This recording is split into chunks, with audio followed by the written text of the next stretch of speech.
បងចាប់ផ្ដើមលេងហ៊ានមើលអូនចំកុំបងខំ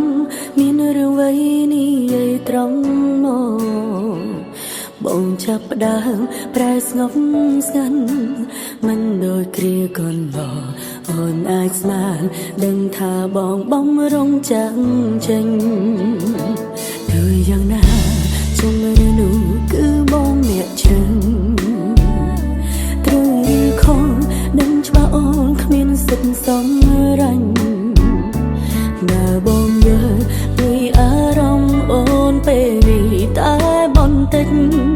បងប្រកាន់ជាដឹងអូនឈឺចាប់កម្រិតណាគឺអូនជាអូនដែលត្រូវបាត់បង់รู้មកនឹងអនុសាកន្លងក្បែរបានត្រឹមនេះចូលក្នុងសូបណ្ដែលមកសន្យានឹងញ៉ាកុំដោអូនពេលនេះគឺវិធីបងកំពុងមានគឺគ្មានរូបអូ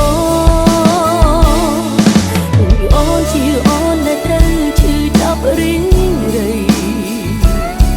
អូនគ្មានអន្ទីពលវ័យអាចខត់ខាំងប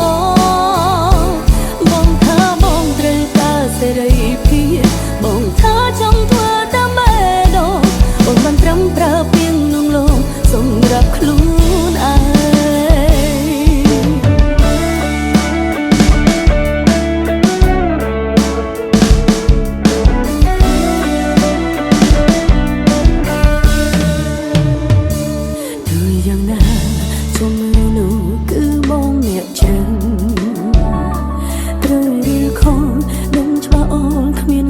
សំ